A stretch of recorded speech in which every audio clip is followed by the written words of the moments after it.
The story started at an adventurer guild called the True Heroes. The guildmaster Iranx told an adventurer he could no longer stay. He claimed the guild did not need someone as incapable as him. Act Eng, the adventurer, felt shock.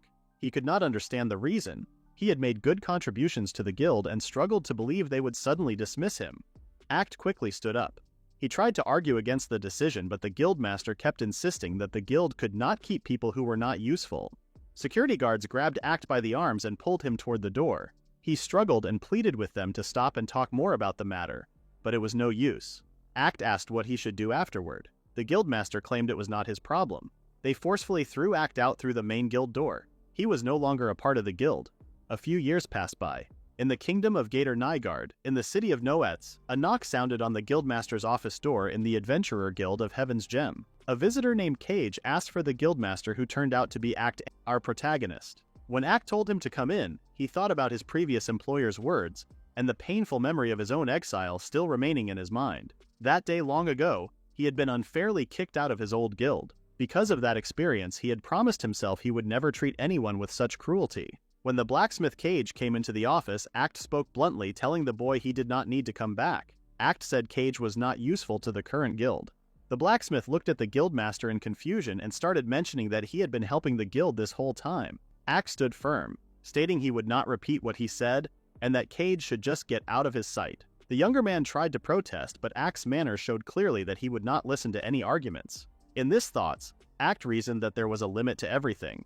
It was pointless to keep a person around who had talent but was no longer needed for the specific needs of the guild. The blacksmith sadly asked what he should do now, explaining that he had no family or contacts. He worried that being expelled would leave him homeless. The guildmaster explained that he had prepared a position for Cage as the deputy director at the royal capital's main branch of another group, the blacksmith guild known as the Hammer of the War God. Cage, surprised, asked for details. Frederica, Act's personal maid, decided to explain what her master meant. She claimed he found a better job for him. Act, a bit annoyed, told his maid not to speak for him. He faced the blacksmith again and explained that a friend of his was looking for someone who could help them. Cage had improved his blacksmithing skills under him and reached a certain level. Act believed he should now use his ability in a new environment. Act directed Frederica to give Cage all the necessary papers. The maid handed over the documents and Cage looked very confused about what was happening. Act recalled that Cage was getting married soon, and it would be more effective to have a steady income as a deputy director than working at the current guild. Act offered to pay for his moving expenses and other costs. If the blacksmith agreed, he should go out and leave already. Once Cage was able to think clearly again, he read the documents. He thanked Act with great happiness. He had never expected it was actually for his own sake. Act warned him not to misunderstand the situation. The move was not for Cage's benefit. He insisted that a blacksmith was not useful in an adventurer's guild. Act added that wasting Cage's talent would hurt society as a whole. Frederica thought that Act simply could not be honest about his true feelings. Cage apologized to Act, saying he had not repaid the kindness shown to him. He thanked Act for taking him in despite his lack of skill, never making him feel shame, and for helping him find and grow his talent for blacksmithing, which he had not known he possessed. Act told him not to think about what he was leaving behind. Instead, Cage should focus on quickly adjusting to his new job. Act reminded him he was no longer part of the guild and should simply leave without worry. Cage looked at Act with surprise and gratitude, thanking him for the help. The blacksmith promised he would never forget Act's kindness and would work hard to repay him 100 times over. Act told him to try his best. Cage confirmed he would, and they said their goodbyes. After the blacksmith departed, Frederica asked Act if the situation had finished well. She mentioned that Cage had been helpful and suggested Act might have made a mistake in letting him go. Act replied that everything was fine since his left eye was telling him that Cage would achieve great things one of these days. He predicted that one day, Cage would succeed and become the leader of a major organization. Act explained that he simply saw this as the most profitable way to get back his original investment. The maid replied that she understood Act's thinking. Act continued, comparing the situation to releasing small fish into the ocean to fatten them up so they could be caught later in better condition. He noted that Cage himself benefited from this exclusion, so he would not be angry about being forced to leave. Frederica applauded the guildmaster, saying he was skilled at acting to be the corrupted guildmaster. However, Act was confused about something. He asked why Cage was being thankful toward him. He banished him out of nowhere and had a debt to repay. He can understand if Cage was just being formal, but he don't understand why he was that thankful toward him. The maid stated that she now knew he was truly a villain. Act asked, with a touch of irony, if that was meant as a good thing. She replied that it was. She added that he was an excellent guildmaster, of that she was certain. Act looked at her without speaking, then asked what was next. He remembered he planned to survey the nearby area. Frederica confirmed this and also mentioned a dinner event scheduled for 5 o'clock. Act remembered the words of the person who had expelled him from his first guild a few years earlier. On that day, he was unfairly kicked out. Because of that, he decided he would never become cruel like that person. He would not let anyone else go through what he did. For this reason, he started the guild named Heaven's Gem. It was a guild for people who had been unfairly banished, where he could gather them, train them, and then send them back out into the world. On the western continent of the world, different human and non-human races lived in their own countries. One of these was the human kingdom of Getter Nygard. A government meeting was taking place to discuss defeating the demon lord who became more of a threat each day. King Joseph of Getter Nygard spoke. After discussion, they agreed that a fellow named Lawrence would be the brave man to subjugate the demon lord. The king asked if anyone disagreed. An aide of the king spoke up. He explained that Lawrence had the strength, magic, and inner focus needed for victory. He would surely meet their hopes. The only problem was that he was too strong. The king and the others were confused, though he agreed that Lawrence really possessed an exceptional amount of strength. Lawrence was so overpowered that there weren't anyone suited to be his teammates. Allies were important for defeating the demon lord. He was skilled enough to subjugate a dragon alone. Princess Alistella was shocked. She recalled even a party of high-ranking adventurers would struggle against a single dragon. The others wondered how they could find teammates that matched Lawrence's power. The princess thought that humanity had only been safe from the demon lord, who was rumored to be the strongest, because of old sacred barrier left by the ancient hero. But this barrier was getting weaker every year. The demon lord had to be defeated before the magic disappeared completely. The situation was serious. Just then, Prince Edward asked permission to speak. The king told him to go ahead. The prince suggested they ask help from Act Eng. The king and the others were confused. Edward explained that it was Act who had discovered Lawrence's ability, who was once an orphan and had trained him. He was sure Act would find people who could fight alongside with Lawrence. Still, the king sounded hesitant to agree. Alistella then asked her brother who he was talking about. The aide answered that Act was the worst, most corrupted guildmaster, about 25 years old. He had started the Adventurers Guild called Heaven's Gem at a young age and later turned it into the second-best S-Class Adventurer Guild today. Alistella was surprised to hear that. She claimed that Act was amazing to build the best guild out there. However, how could he be the worst with those great achievements? The aide said he heard mean stories about Act. They said Act sent people who were no longer needed in the guild to other places. He also had influence over nobility and even other countries. Rumors claimed that guilds who crossed him disappeared overnight. The princess wondered if such a person could truly exist. The prince quietly sighed. He knew that some people simply did not want Act to be in the spotlight, a role they had prepared for their favorites. King Joseph thought for a while and decided to let his son Edward handle the matter. A minister was about to argue, but the king gave him a glare that made him stop talking. The prince told his father he would contact Act immediately. Alistella asked her father if she could go too. The king was surprised and asked why. The princess thought she may just be a princess, but that didn't mean that she could just sit and do nothing. She exclaimed this was related to the fate of their people, and she also had the responsibility to make sure that everything would get resolved. The king told her she could do whatever she wanted. Edward saw that she was being earnest as usual. Flustered, Alistella replied it wasn't like she didn't trust him. The prince agreed and suggested going together. The princess was happy to hear that. The king ended the meeting and told his children to do their utmost for the sake of their country. Meanwhile, in the back area of Heaven's Gem, inside Act's bedroom, Frederica entered to check on him. She was his personal maid. She greeted him in the morning and informed him that his breakfast had already been prepared. Act thanked her and sat at the table. When he noticed a small dessert beside the meal, he wondered what kind of cake it was. Frederica explained that the head chef's daughter, Lily, had baked it as a way to show thanks for the help she often received from him. Frederica also admitted that she had warned them not to use too much sugar, but they had ignored her. Act did not mind and decided to eat it anyway, since he felt their time and effort should not go to waste. Frederica watched him with interest and thought about how he always showed a kind heart. Act wondered who she was referring to, but she simply acted playful, which made him think that this behavior was another one of her habits. While he kept eating the cake, he stared at her and thought about how useful she could be in negotiations if she used her smile more often. To him, she was a natural beauty. Frederica was caught off guard by the sudden compliment and admitted that she only showed her smile to him. Act accepted her choice and let her do as she pleased, while the quiet morning continued around them. After breakfast, they went back to the guild. Act asked his maid what was his agenda for the day. She replied that he had to check documents, a meeting with the mayor, and many other items packed to the brim. The maid suggested giving himself some more breaks, but Act saw no point in delaying work when it was in front of him. When they entered the guild, everyone went silent for a while and loudly greeted Act. Frederica announced that Act had a busy day and asked people to schedule meetings and report any non-urgent matters to her. Act thought that everyone were so cheerful early in the morning. Suddenly, a girl pushed through the crowd, crying that she urgently needed to see the guildmaster. She threw herself at Act. He was surprised and asked how Yoko was doing. The tearful girl tried to speak but could not. Everyone whispered around.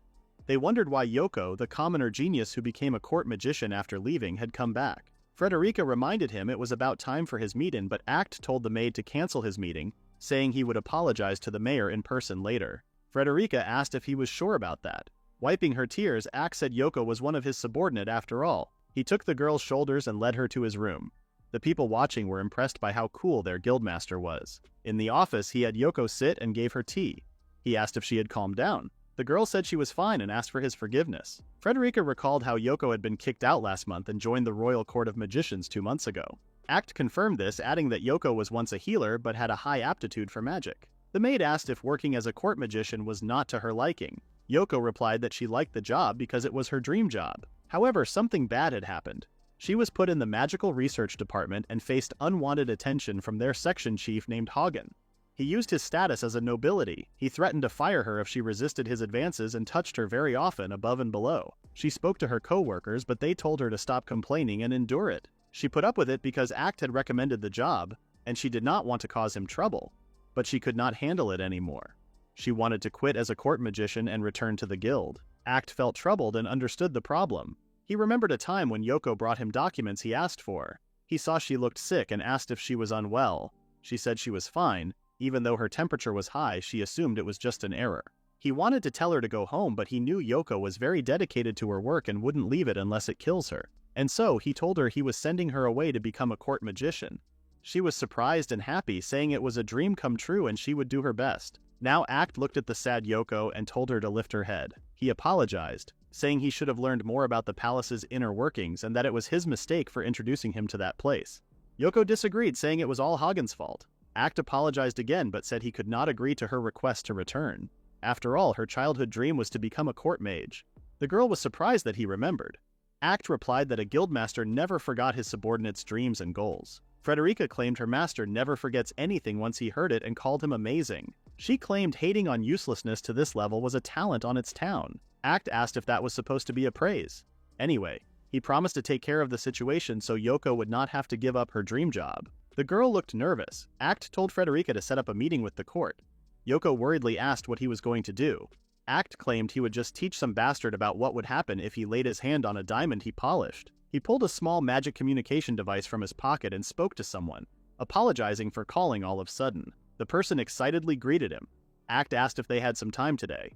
They claimed they did. Later, Act and Yoko arrived at Lessig Palace at the office of the court magicians. There he met Hagen, the chief of magical research section. Hagen scoffed him off, complaining how a commoner like Act was taking away precious time from a noble like him. Act said it would not take long. He had heard that Hagen was doing indecent things with one of his former guild member. Hagen boldly denied it and asked for evidence. Yoko was angry, but Hagen simply said she could make up any story and without solid proof it was only rumors. He asked if the young guildmaster understood that. Act said he did. Hagen then said that since Act understood, he should leave, and Yoko should stay because he needed to have a word with her on a one-on-one intimate conversation. Yoko's expression darkened. Frederica told the upset girl not to worry, saying her master would handle everything. At that moment, Act said he had proof. He used his magic eye. The whole room shone bright. Yoko was left confused seeing herself. A whole replay showed Hagen telling her she was late in providing research materials. When Yoko tried to defend herself, Hagen cut her off, saying the schedule had suddenly changed and it was not her fault.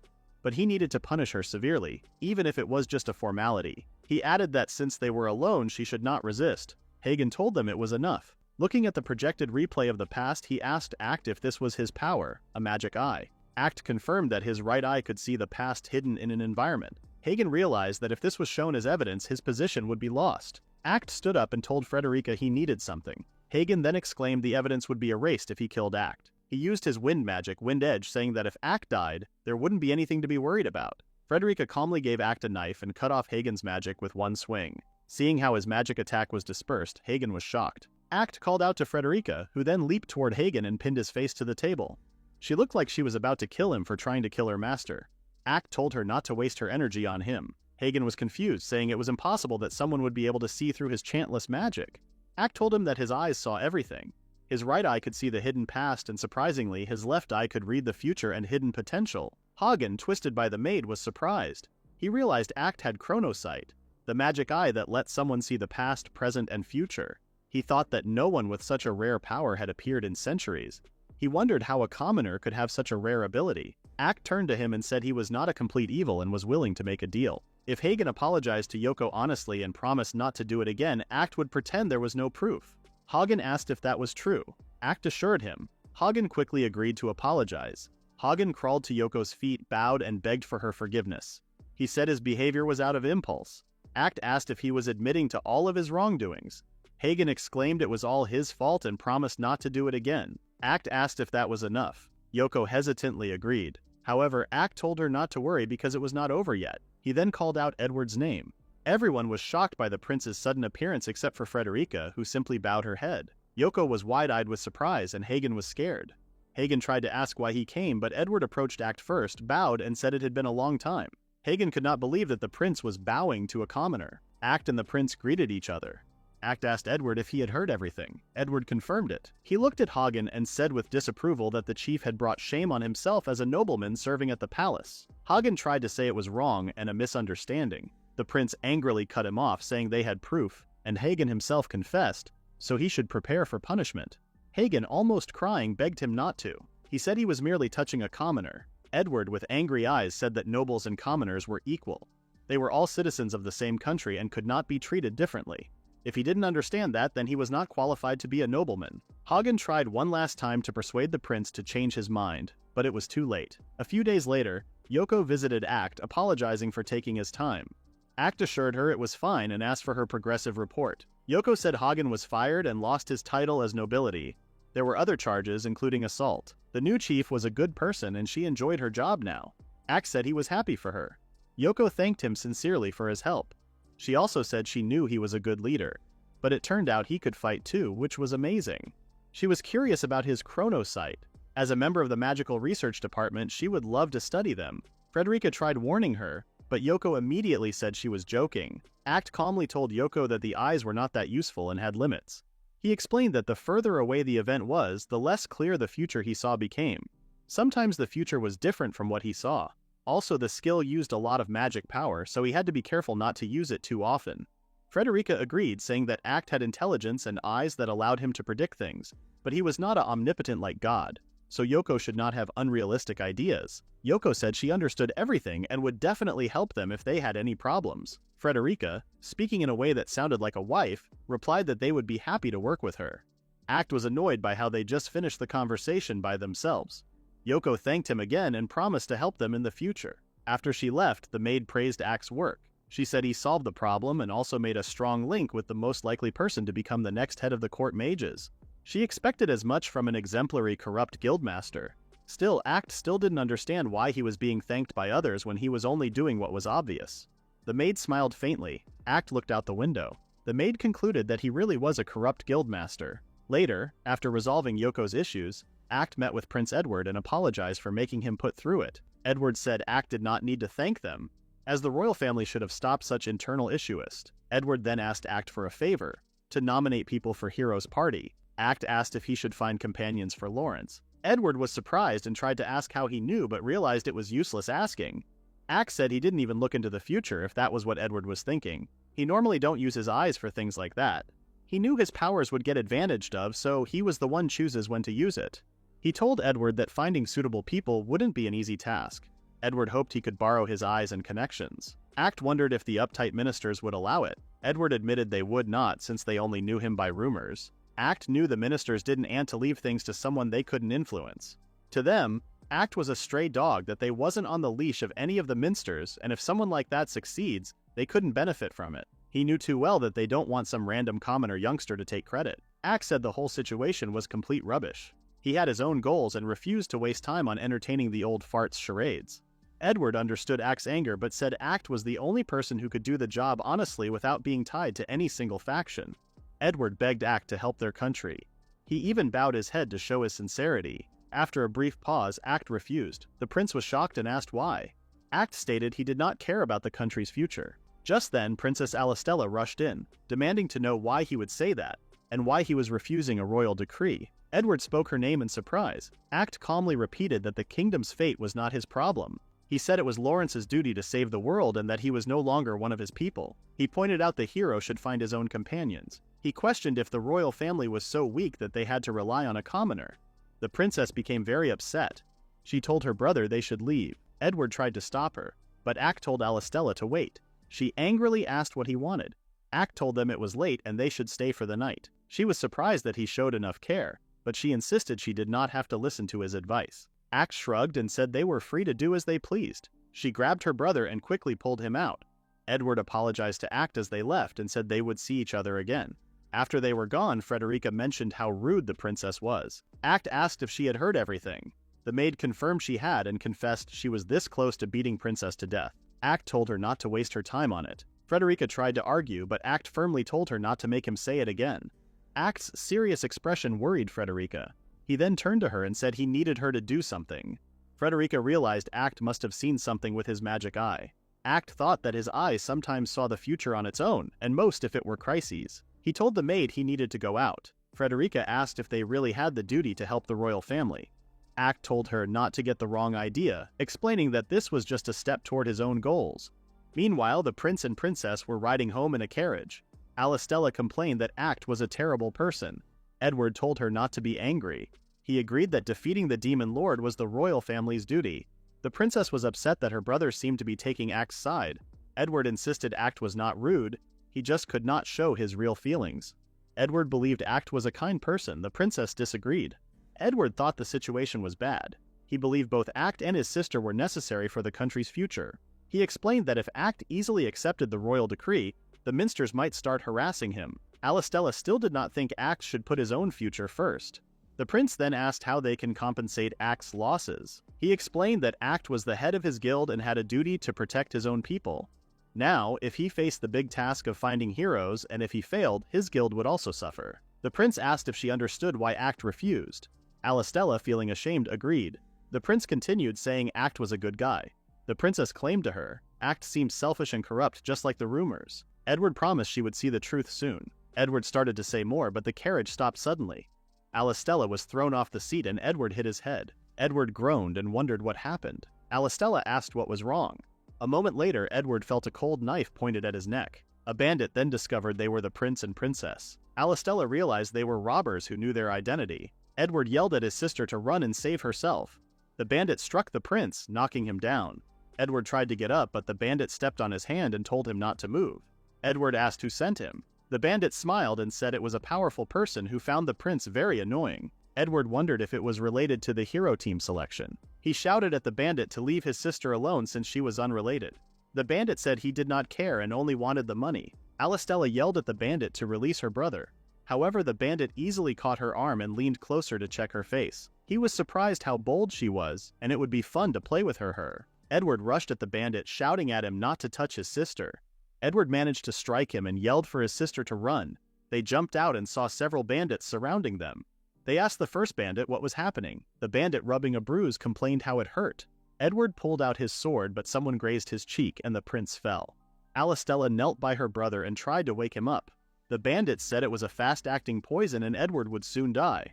Alistella was terrified. The bandit explained they had planned to kill Act 2, but the prince and princess had come right to them late at night. Alistella feared for her brother's life and blamed herself for ignoring Act's advice. She apologized to Edward, who lay still.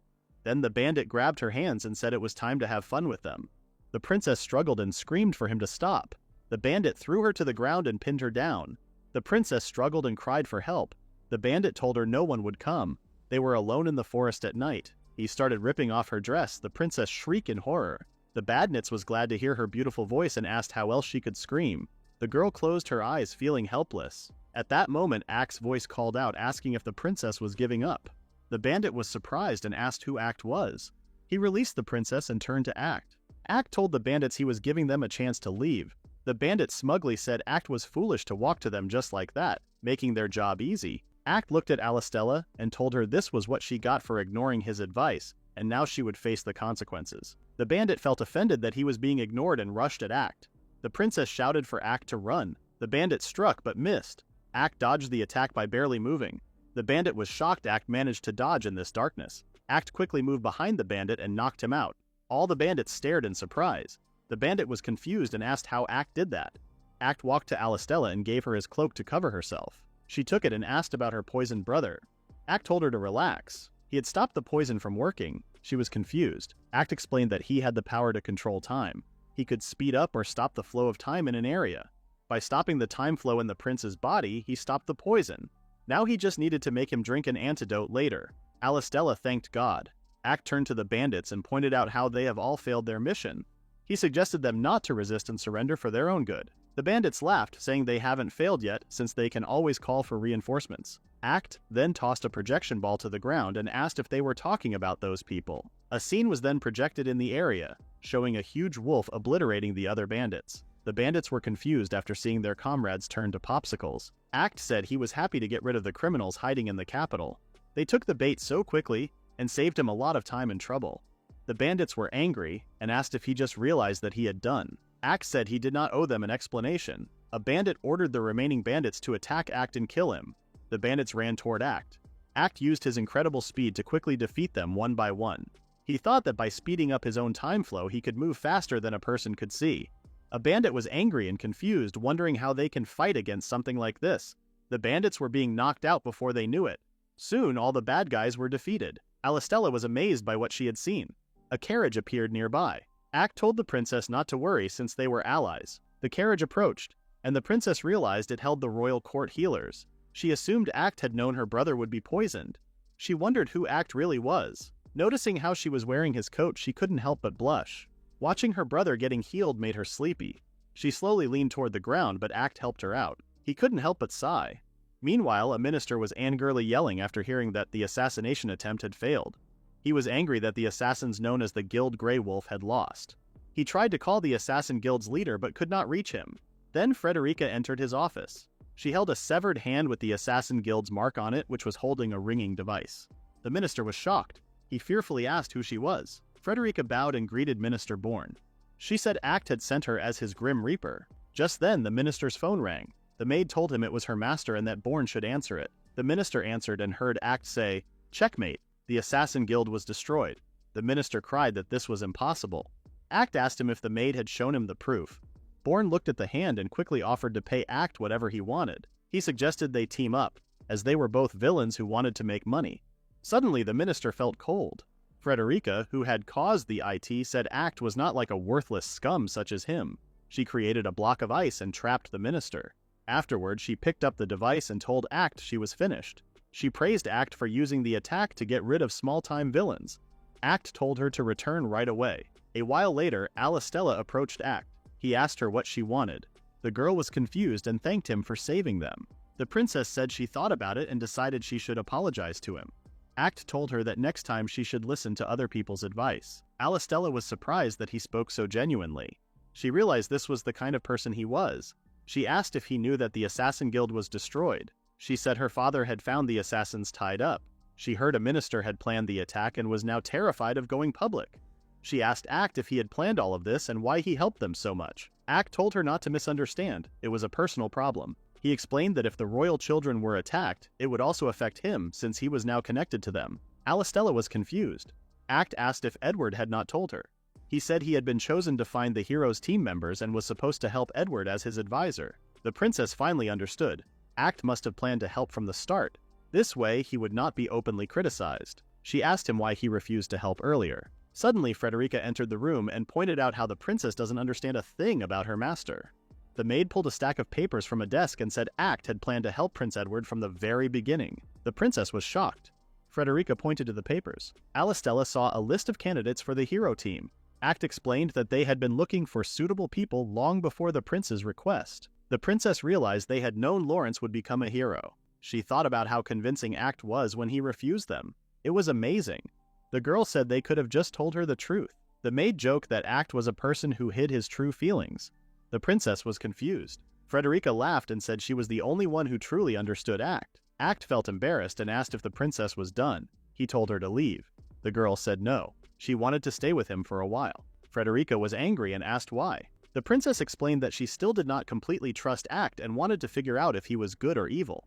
Frederica called her selfish. Alistella said maybe, but she had a royal decree from her father, the king himself. She gave the document to Act. The maid snatched it and read it. The note said the princess should be accepted as Act's assistant in the guild until the hero team was finalized. Frederica saw the director of guild's seal on the paper. Act realized the princess came as an observer.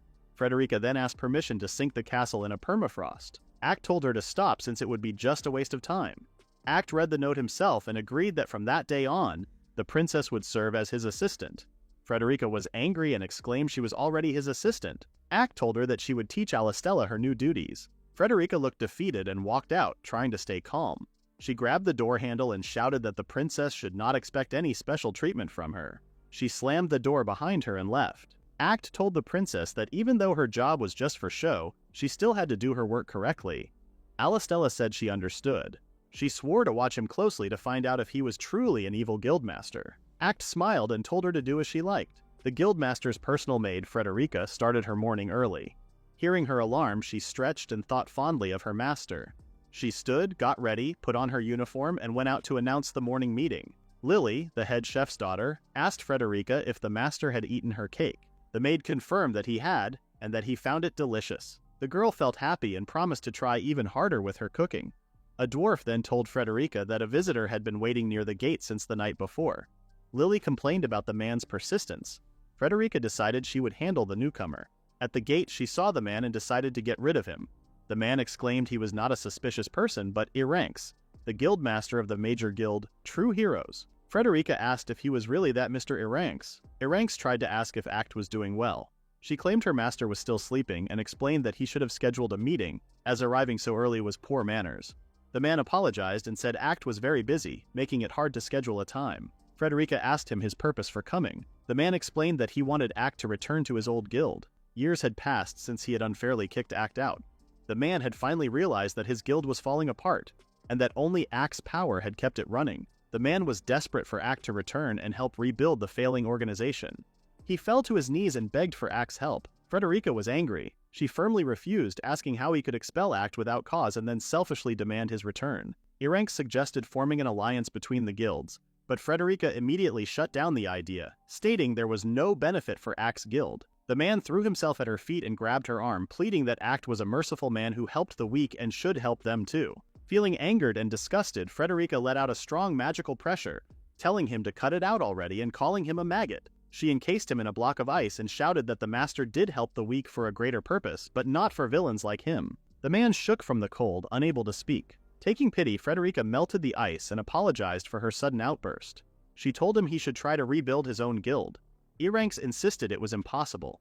Frederica reminded him that since he had once banished Act as useless, he must be strong enough to manage on his own. It was too early for him to rely on others. The maid then warned him that if he tried to approach Act through unofficial channels, she could not guarantee his survival. The man remained kneeling as she left. Frederica remembered her past as a magical creature. Act had offered her a place in his new guild, saying that keeping her power unused was a waste, and that she would be useful to the organization he was building. She promised herself she would protect Act's guild so it could achieve his goals. Later, in the Hoenn Desert, 3 adventurers ran into monsters. A female adventurer told her companions to form up to protect their caravan. The monsters were powerful and the group knew only a large army could help. A huge behemoth stood right in front of them. Escape was impossible and they could only watch the monster's attack fly toward them. Fortunately, someone appeared and told them it was too early to give up. He stood in front of the monster's breath attack and nullified it with a sword slash. The 3 adventurers were speechless. The man then swung his sword once more and defeated the huge monster. After that, he made sure the adventurers were fine. They were fine and they thanked him. The man replied that he only did what a hero should do. Seeing his great sword and golden mana, they realized it was Lawrence, the hero of the dawn. Lawrence scratched his head and claimed he wasn't someone that amazing. They asked him why he was all alone in the desert. The hero replied that his companions had just left because they could not keep up with him. He did not understand why though. The female adventurer looked at the defeated behemoth and realized it would be tough to be on the same team as someone who could kill it in one hit. She tried to encourage him. The hero replied that he would find teammates soon. The others can see how confident he was. Lawrence confirmed that the most trusted man in the kingdom was working finding members for the heroes' party as they speak. Sometime later, the dining room at Act's mansion was noisy. Act went downstairs and heard an argument between Frederica and Alistella. Frederica was confronting the princess. She claimed that she and Act were already connected by a deep bond and there was no more room for the princess. Alistella asked if they were in love. Frederica quickly said yes. Act entered the dining room and said no. The princess told the maid she was lying. Frederica then asked Act to confirm he was her wife. Alistella and Act wished each other good morning. Frederica then apologized for forgetting Act's wake-up time. Act told her to ignore it. He said she was his only servant, but it was true that they had a special relationship. Frederica seemed happy, agreeing that he understood her. Act thought the house had become much noisier since the princess arrived. Hez, the head chef, brought Act his breakfast. Act thanked her. Hez whispered that it was great that Frederica had made a friend. Act was surprised. Frederica joked that a little girl like the princess did not understand how adults behaved. Alistella was upset and reminded her to show some respect since she was a princess. The maid said her respect was only for Act. The princess was annoyed and called her rude. Act wondered if this counted as being friendly. Hez can see that they were practically best friends already. Act thought this was the first time Frederica didn't come on time to wake him up and assumed the two girls were a good match. Hayes suggested Act should learn to understand girls. Act grumbled that he did not need that. After breakfast, Act said they had to go to work. Alistella thanked him for a hair clip she was wearing. Frederica was angry seeing him give another girl a gift. Act explained that the hair clip was a magic item that would change one's appearance. He claimed it wouldn't be good if people found out that the princess was staying with them. Frederica got his point, but she claimed a hairpin would make the princess misunderstand. Alistella claimed she wouldn't, but her blushing face said otherwise. Act told them to keep moving. Frederica asked for a gift too. Act replied that she shouldn't need any magic tools like that. When they entered the guild, the members greeted their Act. They asked who the cute girl with him was. Act introduced the princess as their new member named Alice.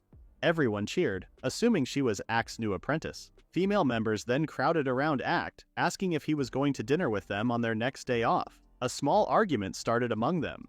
Ignoring the girls, Act told the maid and the princess to follow him. Alistella was surprised and asked if the guild really had days off. He told her they had 2 days off each week to keep up good performance. The princess worried that some members would get troubled if the guild was closed. The guild had a 5-day work week and 2 days off. He also explained that for the first 6 months, the guild provided living costs and a place to stay in fully equipped dorms. Strictly overnight quests were prohibited. Frederica added that the guild was generous to newcomers, and the master's mansion was right behind the guild, so he could respond to emergencies right away. Act said there was no need for the princess to learn that. Frederica exclaimed they should use the princess to spread word about how kind and thoughtful he was to his guild members. The princess was confused about being used, but she still agreed with Frederica that there were no other guilds like Act's, which were thoughtful toward their member. However, she felt like all of these were just ruse to fool her. Act claimed that would be a waste of time for him. He then told them that the conversation was over and everyone needed to get to work. Frederica shared that Act was the type to wear an annoyed face but was actually a very kind person. The princess looked at the maid in surprise. Frederica asked if anything was wrong. Alistella replied that everything was fine and they needed to go too. Frederica agreed and claimed it was time for the little girl to learn some work. As they stayed Act's office, moments later someone knocked. A member named Gould came in and greeted Act. Act recalled Gould was on a gathering request this time and warned him not to make any mistakes. Then the rabbit girl from before came in to wish him good morning. Act reminded her to be well prepared with her bird monster subjugation request. Another female member said she would do her best. Act knew this one worked a lot lately and told her to take her planned day off. Another member entered and Act recalled he was off duty. The member explained he had only stopped by to say his greetings. After the visits, Alistella was surprised and wondered if a morning greeting was part of the guild's routine. Frederica explained that the members did it on their own because Act was popular. Act reminded Frederica that he wasn't her plaything. Frederica replied that if anything, she was his love slave. Act made it clear she was his maid. Alistella watched the two of them flirt, completely confused. Alistella then asked Act if he truly kept track of every member's schedule.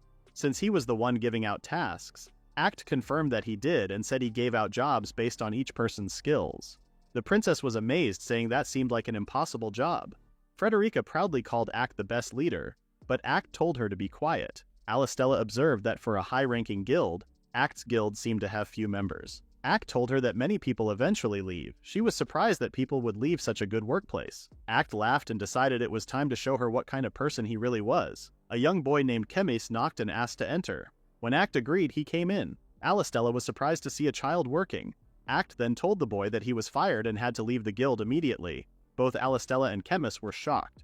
Alistella hugged the child and angrily asked how he could fire a child so suddenly. Act explained that he was a child and too weak for the physical work of an adventurer. Alistella angrily asked why he even let the child in if that was his reason. Act replied that now he was not needed. Alistella was confused. Chemist accepted his dismissal, saying he knew he was not helpful and thanked Act for taking care of him until now. Alistella panicked, believing there must be something they could do. Act firmly repeated that Chemist had no future in the guild and called out to Frederica. The maid gave Chemist a set of papers about his next workplace. The boy looked at the documents in shock. Act explained that while he was weak, he had amazing talent as an alchemist. He told her the master of the Alchemist Guild in the capital was looking for a capable helper. Alistella was amazed to hear this, as that Alchemist Guild was known to be the best in the capital. Chemist was happy that he had such a good new job. Act told him to pack quickly and reminded him to ask for money to cover his moving costs before he leave. The boy's eyes were full of happiness. He promised to do his best, thanked Act deeply for everything, and apologized. Alistella was completely confused by what she had just seen. Act said that people leaving was a normal thing in any guild. Alistella agreed, but said giving them a better job and paying for their move was not normal. Act acted like he didn't care and said he was only doing what he needed to do to achieve his goals. Alistella asked if his goals were related to finding a team for the hero. Act confirmed this. The princess was confused about how creating a guild and forcing people to leave were part of a goal. Act told her their time was up and to call the next person. Another guild worker entered the office and quickly apologized. After some time, Act announced that the workday was over and they should go home. Frederica noted that Act had moved 5 people to new jobs that day. Act agreed it was a busy day. Seeing how he banished a lot of people, Alistella now realized why Act had terrible rumors about him.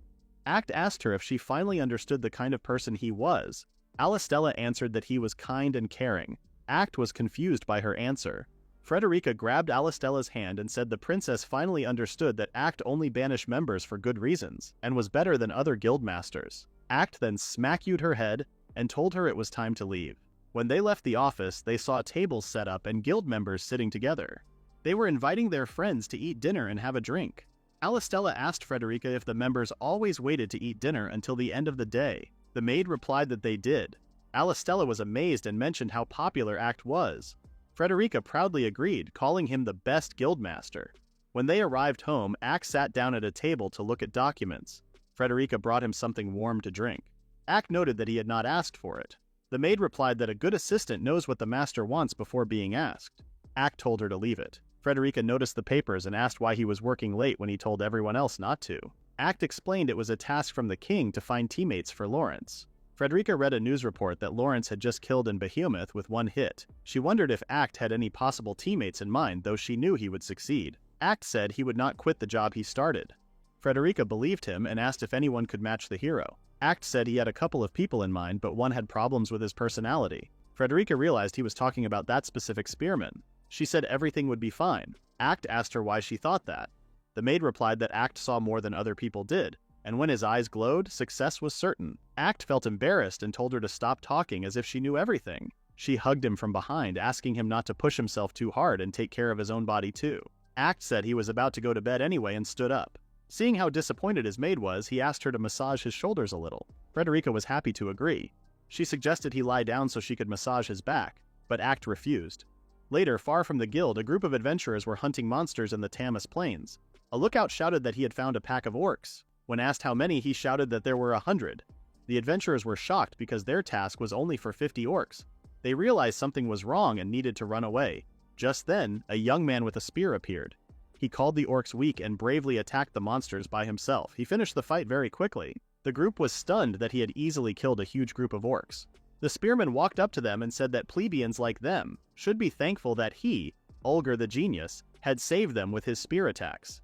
Meanwhile, Lawrence came to visit Act. Act and Lawrence greeted each other, saying they had not seen each other in a while. Lawrence said he was well. He saw Alistella, greeted her, and introduced himself. Alistella was surprised to meet the hero. She introduced herself as Act's assistant. Alistella knew Lawrence was a hero who fought evil.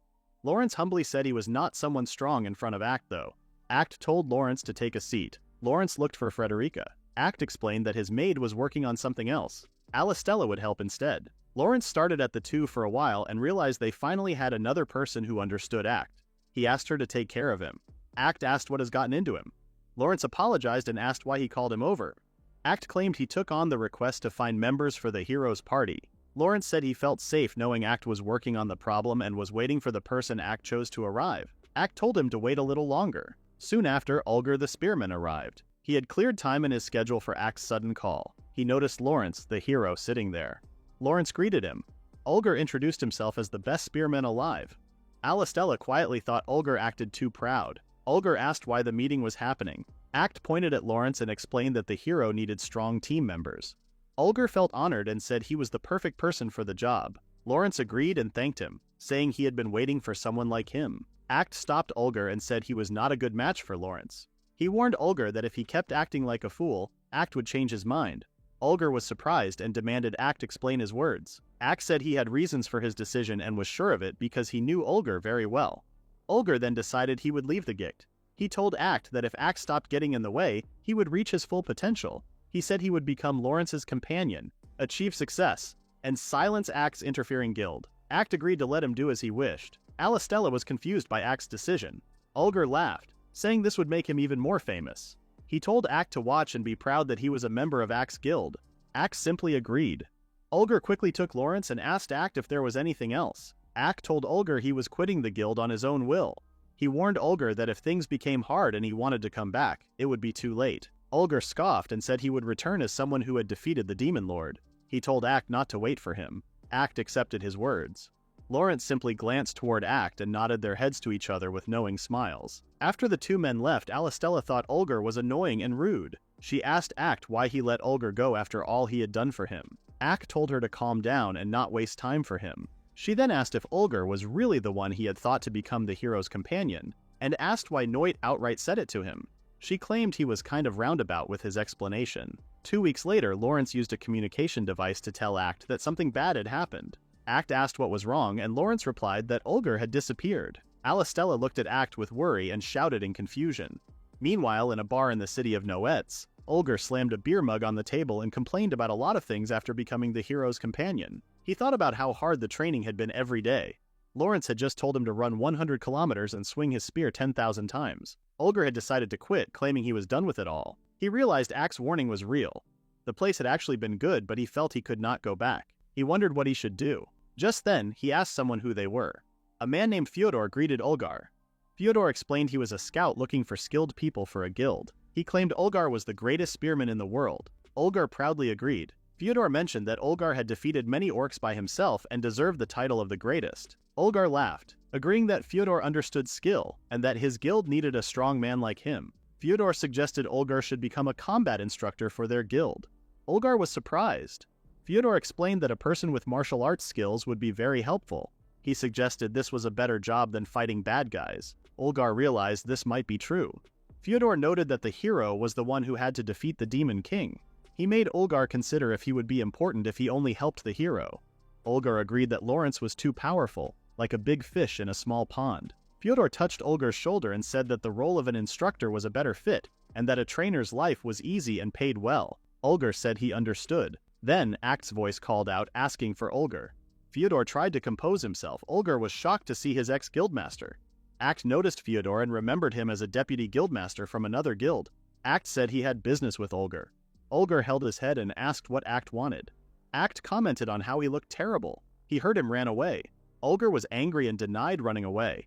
Act knew that Lawrence's training was too hard and it was too much for a small fry like Ulgar. Ulgar angrily asked if Act just called him a small fry. Act confirmed it. Act said Ulgar ran away with his tail between his legs because he was no match to Lawrence. Ulgar angrily said he was not a small fry at all. Act replied he was too weak. Angered, Ulgar exclaimed he would prove it by fighting him. If he won, Act would take back his words. Act laughed and agreed, but only if Ulgar would admit he was weak if Act won. Ulgar claimed he could not lose. Act turned to leave and told Ulgar to follow him. Ulgar thought Act was lazy and weak and that he would easily win. Fyodor, watching them leave, realized Act really knew his stuff. He felt that Ulgar had gotten his motivation back just right after his breaking point. He realized this was Act Enja's true skills as a guildmaster. When they reached the guild's training area, Lawrence and Alistella hurried into the arena, looking happy. Alistella called out to Act. Lawrence was glad Ulgar came back. Ulgar said he had not returned and was only there to beat Act. Act told him they would fight right away. Alistella was shocked and tried to stop them. Lawrence calmly placed his hand on her shoulder and said Act was strong. Alistella agreed but said Olger was not weak either. Lawrence agreed and shared how Olger was stronger than the average S-ranked adventurer, all thanks to Act's training.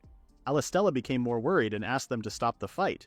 Act announced that they were ready to begin the fight. Olger took a fighting stance, believing that the Act was not that strong at all. The spearman lunged with a quick strike, but Act simply turned away and avoided the blow.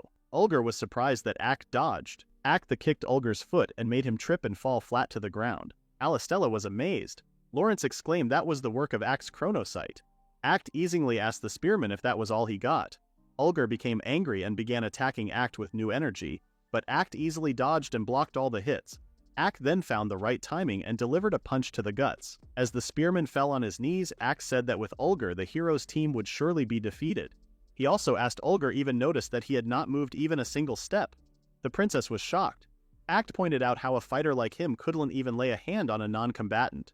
Olger denied that he was weak and declared that he was the strongest spearman. With those words, he jumped up and suddenly got enveloped in bright light. This surprised Lawrence and Alistella. Olger was surprised to learn that he had this much mana the whole time. With his newfound strength, he was sure he would win this time. He charged toward Act with power and speed. However, Act simply dodged by leaping and claimed that was a good attack. Olger ended up getting punched to the face and was sent flying to the ground. Olger, lying on the floor, was confused and began to curse. Act said that this showed how weak Olger was. The spearman struggled to stand, angrily saying he would fight again. Act told him it was pointless. He said that even if Olger fought him 100 times, he would not win and would only make a fool of himself. Passing Lawrence, Act told the hero that he was putting the matter in his hands. Lawrence replied that he understood. The hero went to the spearman and praised him for the fight, especially the final attack. Lawrence said the hard work from his training was clearly visible. Olger was touched by the hero's concern. He shouted after Act that he would become stronger than he was now and would make Act admit it by beating him to a pulp. The next day, the princess excitedly asked Act if he had seen the newspaper. Lawrence and his team had defeated the demon army, and Olger had performed so well after taking down an enemy general. Act calmly drank his tea. Alistella asked if the training match had been arranged to motivate the spearman. Act replied that she was thinking too much. The princess said that he was very kind, but Act told her to stop talking nonsense. The girl quietly insisted that she liked that part of him. Frederica angrily asked what she just said. The princess slowly realized what she just said and started blushing. Covering her cheeks, she claimed she didn't mean it that way and left in a panic. Frederica realized she had a new rival and decided to not let her guard down next time. Seeing her ears came out, Act turned to his maid and told her not to show her ears and tail so much. The maid quietly agreed. Act noticed she looked pissed off and asked what was wrong. The maid claimed she was just thinking about how dense her master was. She then asked Act if he had seen Lawrence's report. She noted that Olger had completely changed and was training diligently. Frederica wrapped her arms around Act from behind. She explained that Act forced Olger to leave the guild to remove his safety net, and those harsh words were Act's way of being kind for Olger's growth. Act told her not to look for hidden meanings like others did. The maid insisted that even if no one else understood, she knew his awkward kindness. Though there was someone else now. Hugging him tighter, she promised that she alone would serve him until death, even if others hated him. Act tried to break free, but the girl seemed not to notice. He gave up and let her hold him. Frederica noted that Act did not tell her to leave. At that moment, Fyodor watched the scene of the maid embracing Act. Fyodor thought that because of Act, the number of Lawrence's teammates had grown. He decided that since it was only one person, he would not report it as it was within acceptable limits. However, he wondered about Frederica. He didn't expect her to be alive after he had thrown him into the depth of an abyss because she had been interfering with their plans. But he trusted his gut feeling for now and would only watch. Act knew someone was watching and glanced toward the window. Later that morning, in front of the guild, Frederica finished her tasks, and Act agreed the work was done. Act reached for the door and heard a noise from inside. Frederica listened and seemed surprised by the voice. When they walked in, they heard Roselia greet Act loudly. Roselia, the strongest frontliner of the guild, said she had not seen Act in a long time. Act asked Roselia how she was feeling. Roselia exclaimed she thought she was dying of loneliness. Act claimed people don't die from loneliness. Roselia exclaimed she just loved him so much that she might have. Frederica couldn't hold back any longer and angrily told Roselia to get off her master. Roselia acted like she was just seeing her. She then claimed she had a new member to introduce. Act asked if they were useful and Roselia confirmed they were. Act claimed it was the perfect timing since he also had something to tell her. He asked her to follow him. He also called for his maid. Frederica sweetly responded, but her expression turned deject as Act simply asked for tea. The maid followed his instructions with anger. Roselia could see that he never changed. When they entered the office, the girl wanted to know what business he had with her and why he had called her in. She hoped he wouldn't ask to join him in bed since she was still sweaty from her quest. Act gave a sharp reply that showed he had no such plans. Rosalia acted disappointed and behaved as if she would have offered herself to him if he had ever asked. She also hinted that he could come to her any time if he ever changed his mind. Act stayed firm and made it clear he would never sleep with his subordinates. Rosalia then joked about transferring to another guild. He told her to stop playing around and focus on the real topic. He had called her to inform her that she was now banished from his guild. The girl gasped when she heard it. At that moment, a fiery vortex formed between them and a fairy appeared with anger in her eyes. She refused to stay silent. She exclaimed he had fooled her master and now he was even driving her out. She seemed completely outraged. Act was just as surprised as Rosalia when this unknown fairy showed up. Rosalia explained that this was Misery, the fairy who she saved during the fire dragon subjugation request. Misery had nowhere to stay afterwards, so Rosalia had taken her in. Act understood that part and then proceeded to talk about her banishment. Misery demanded that he face her and listen. She then fired a pillar of flame toward him. Her strike was strong enough to send him crashing into a bookcase. Rosalia shouted at her with anger, wondering what she was doing and why she had attacked. Misery exclaimed, said she would never accept that someone so weak could be Rosalia's guildmaster. Act then calmly admitted Misery had some impressive magic. He agreed to let her join the guild. Misery grew even more irritated, thinking he was full of arrogance and acting as if he wanted to gain something back. Rosalia told her that she had crossed the line and should go outside to cool her anger. Misery glared at Act with hatred, upset that she was being scolded because of him. She turned into a pillar of fire once more and disappeared from the office. Rosalia bowed politely to Act and apologized. He told her he didn't care. However, she had found a pretty someone useful. Rosalia agreed with him, adding that Misery was excellent as a support. That's why she brought her to the guild, but her personality, that's something else. Act assured her the guild doesn't hire people based on personality alone, and promised to prepare a guild card for the fairy. Frederica entered with tea and asked what they were talking about. Act replied it was about Rosalia's banishment. The maid easily agreed that was a great idea, one less rival for her. Sometime later, near the entrance to the Scylla Labyrinth, Misery felt upset as she thought about Act. She found him annoying. Henri the Thief reminded her not to speak like that since the guildmaster was someone she respected. Ride the Magician agreed because their guildmaster seemed to know everything. Bridge the Warrior supported that idea as well. Misery wondered why they all admired him so much. Henri explained that the guildmaster was a kind person, and the rest of the team agreed, but Misery still could not accept it. This group belonged to Rosalia's personal party. Misery then said they had almost been kicked out of the guild. Rosalia explained she would not leave and that the guildmaster surprisingly allowed her to stay. She also hinted that there was more to the story. Suddenly, Misery noticed something ahead and told the team there was a secret passage. Rosalia said she did not see anything. The fairy claimed it was a wall made of illusion. Henri told them to wait because she needed to check for traps. Misery ignored her, rushed forward and dove inside. Rosalia grabbed her by the collar, pulled her out, and scolded her, asking if she wanted to get herself killed. The fairy said everything was fine.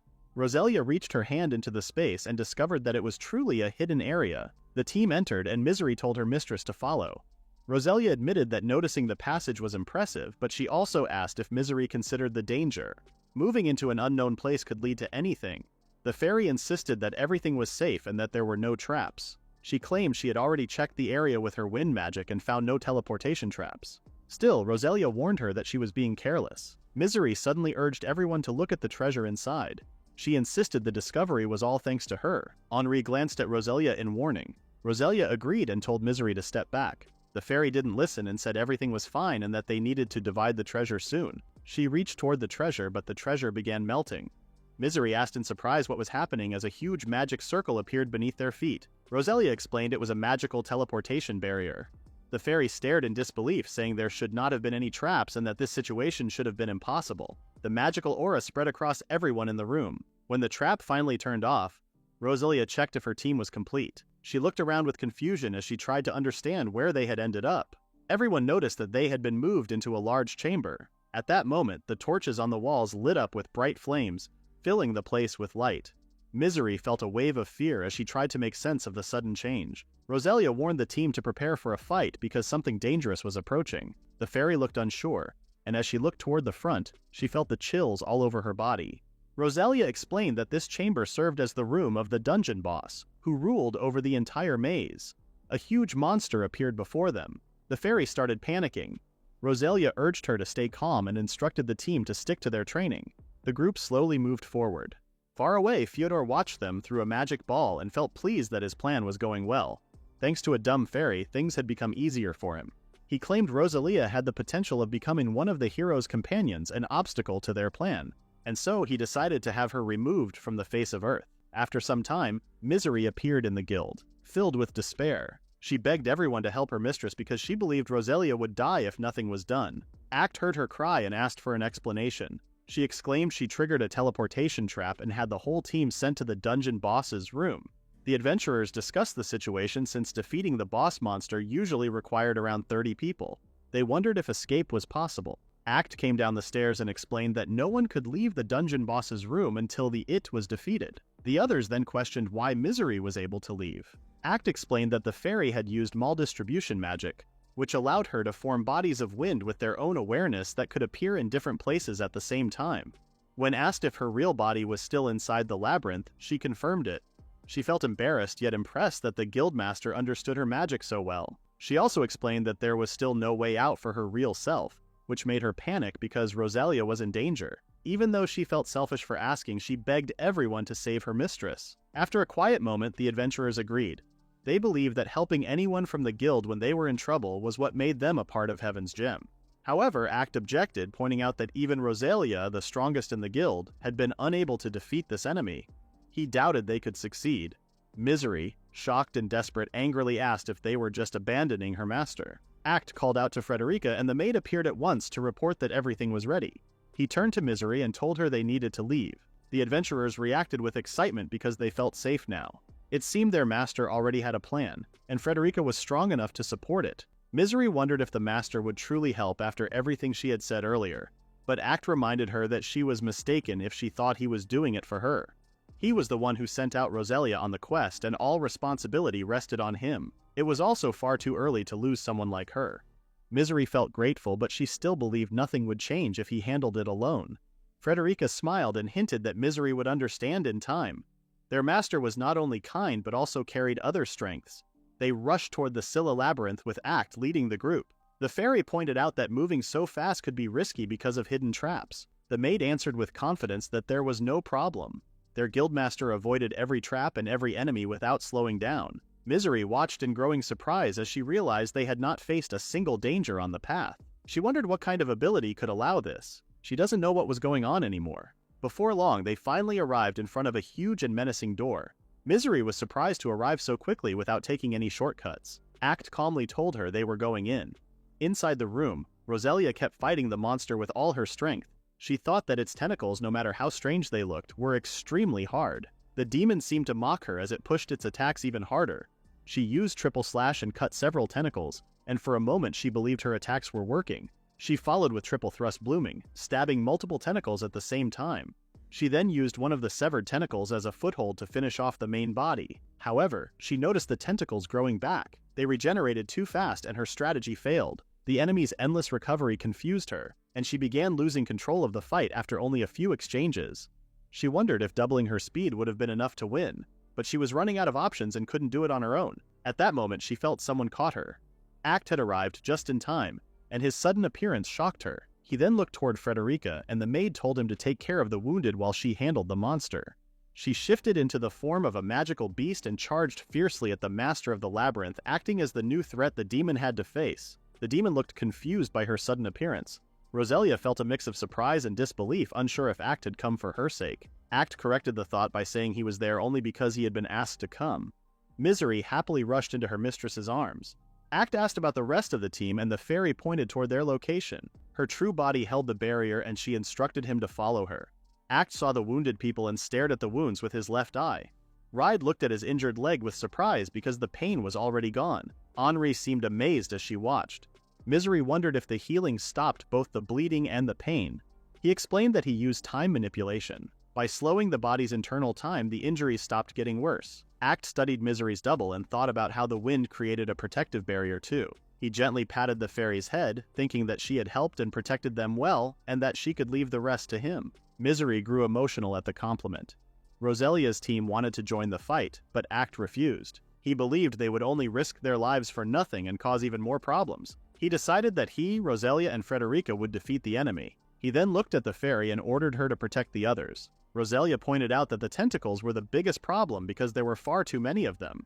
He noticed the monster's super regeneration, which normally needed many people to counter. Roselia seemed confused because there were only 3 of them, but he believed 3 were enough. He looked at his comrades and signaled that it was time to finish the demon. The girls quickly followed his lead. Frederica stayed in her transformed state and released a loud roar. Ice blocks erupted from the ground and trapped the boss monster. Roselia reacted with excitement as she watched all the tentacles freeze. Act and Roselia then tried to sneak past the monster, but then Misery shouted as more tentacles started growing from it. Roselia attacked the creature's limbs again. On the other hand, Act just continued running forward. Confused, the fairy asked what he was even doing. Roselia then dashed forward and protected her guildmaster from more tentacles. She told the fairy that they already won. Act jumped upward, grabbed the monster's hair, and held on while staring into its eyes. He claimed the creature had harmed his people, which was a serious crime that deserved death. He activated his evil eye and glared at the monster. The boss monster just stood there frozen as a burst of magical power surged from Act's eye. The monster fell backward, and its eyes soon became lifeless. Misery stared in shock, amazed by how Act took down the dungeon boss in one shot. She asked where the light was. She just realized why Act was her mistress and the Heaven's Gems guildmaster. Act closed his eyes and began to fall helplessly from the height. Frederica caught him on her back before he hit the ground. Act praised their effort as his injured eyes swelled shut. Frederica believed he had done well and gently placed him on the floor before returning to her human form. Roselia looked at the monster pinned to the wall and asked what he had done to it. He explained that it was a technique that stopped the inside of anyone who met its gaze, leaving them unable to move. She wondered if staring at an enemy could defeat them instantly. Misery was startled, but Act told her not to worry and that they should head back. Without warning, Act staggered. Frederica and Roselia held his arms and turned to him with worry. He only swayed in response. Roselia looked at him with surprise, then laughed softly and said he truly was their irreplaceable guildmaster. Later in the office, Misery bowed her head and regretted that her careless actions had placed her mistress and the others in danger. She believed she should leave because she had caused trouble for everyone. She thought she had burdened Act as well, since the last attack had clearly taken a toll on him. She stared at his bandaged eye with guilt and said she no longer had the right to stay in the guild after harming the leader. The fairy prepared to fly away, but Act stopped her. He said it was too soon for her to leave. She was new to the guild and new members often made mistakes. It was normal. Misery tried to protest, confused, since the problem was so large, but he continued. He reminded her that her support role inside the dungeon had been excellent. He handed her something. Confused, the fairy asked what it was. He claimed it was her guild card and announced that he approved of her as a new member of Heaven's Gem. The fairy stared at him in disbelief and tried to speak, but he continued. He said she had accepted her mistakes and asked for help when she needed it. She had given her best effort, even inside the dungeon. He had no intention of letting go of someone who could stay calm and work with clear focus while setting aside personal pride. He also said she should continue supporting Roselia and the others. The fairy suddenly cried and thanked him with all her heart. She promised she would give her very best from then on.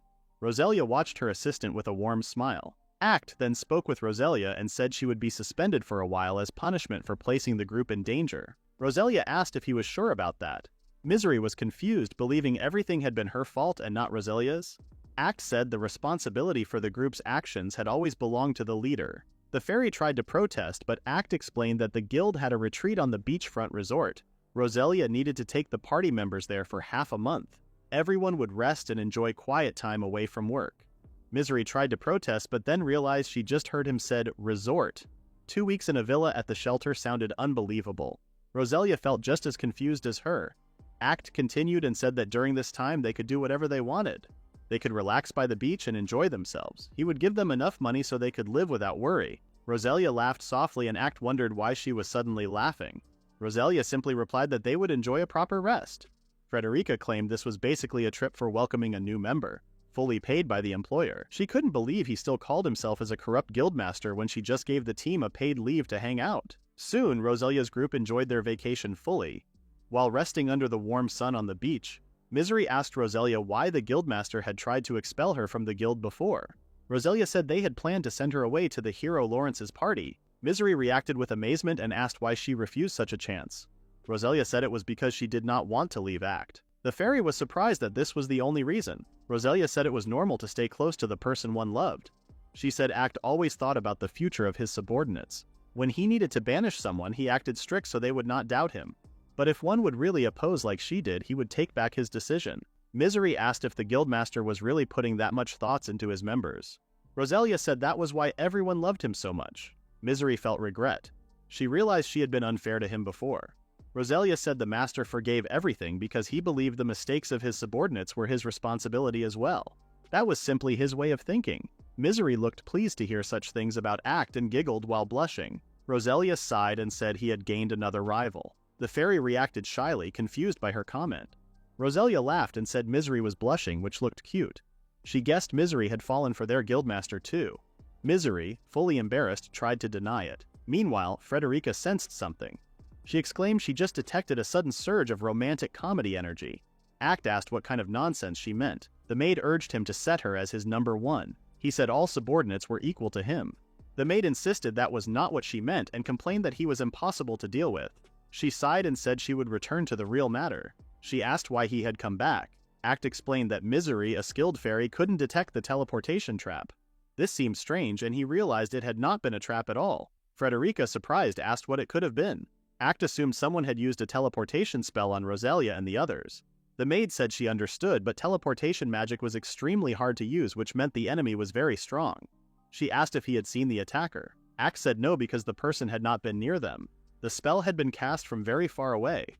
Frederica said it sounded impossible because only a few people could use teleportation, and using it beyond the known limits was beyond normal human skill. He asked her to stay calm and said only one thing was certain. Someone had tried to kill his people. Act clenched his fist so tightly that his fingers cut into his skin until blood appeared. The maid stepped closer, took his hand, and told him he had hurt himself and needed to calm down. Act, still filled with anger, said that some bold enemy had dared to target his subordinates. He planned to repay this debt sooner or later without fail.